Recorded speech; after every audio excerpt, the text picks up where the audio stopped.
Hey everybody, welcome to my channel. My name is Mark and today I'm going to show you how I made these 3D printed Arkham Knight gauntlets.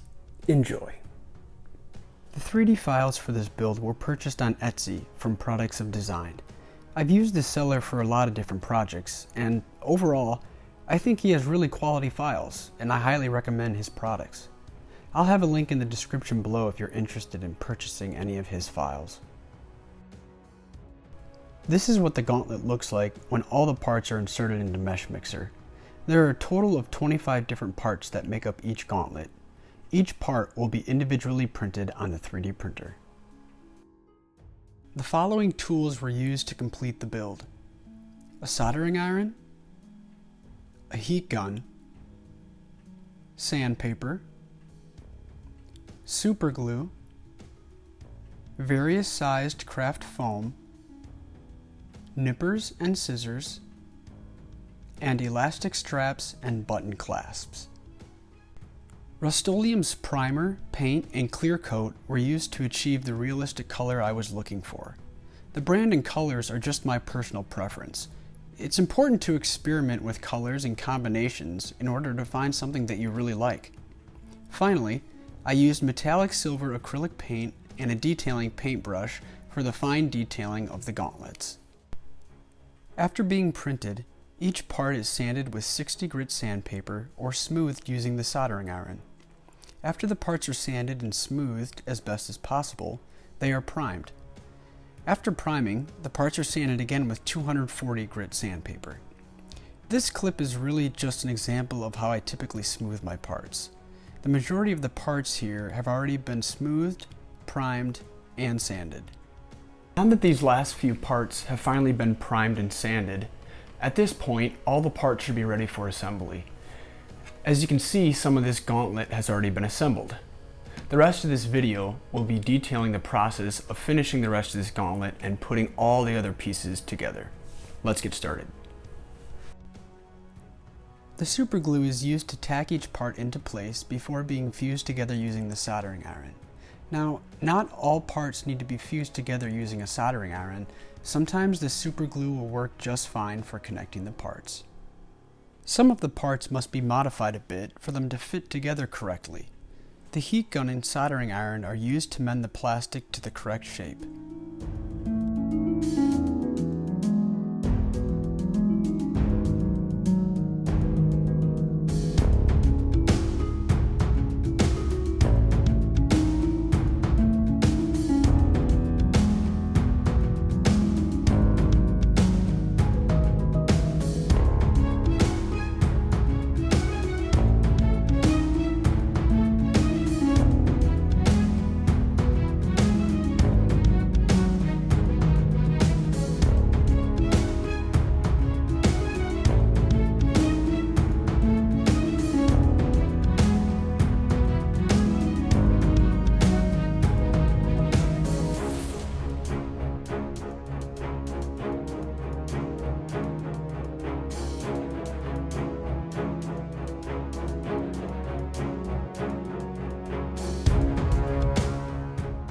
At this point, all of the 3D parts on the gauntlet have been assembled. There are a few places that do not have any material and will need to be covered up. This will be done using craft foam and super glue.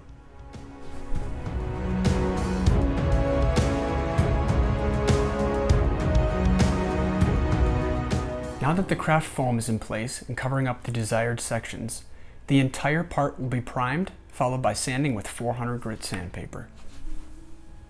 The gauntlet has been primed and sanded. Now it's time to add some padding to the inside of the gauntlet. As you can see, there's quite a bit of play on my arm. Filling the inside of the gauntlet with some foam will help keep it stable and comfortable while I'm wearing it. A combination of thick and thin craft foam are used for the padding. There isn't really a science to how this is done, as it's usually different for every part, but the goal is to place the foam so that when finished, the part is comfortable to wear. The foam padding has been placed, and as you can see, it fits a lot better on my arm. It's now time to paint the gauntlet.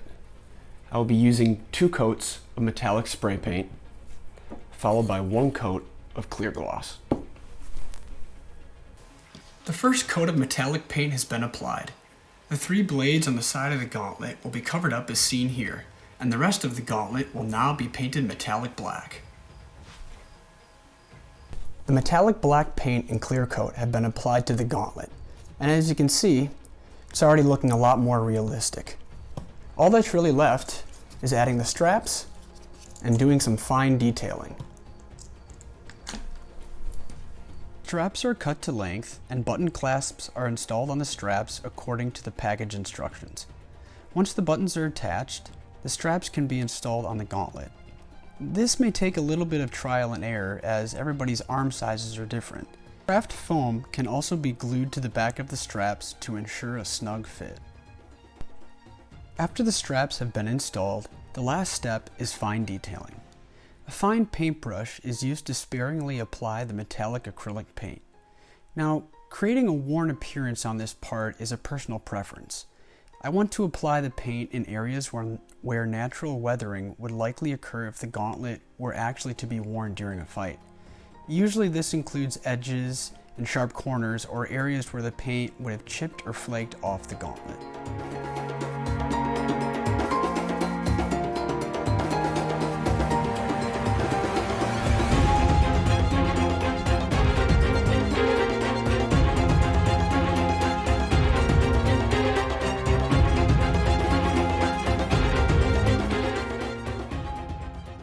Overall, I'm really satisfied with how these gauntlets turned out. I'm glad I decided to go with the weathered approach because I think it gives each piece a lot of depth and character.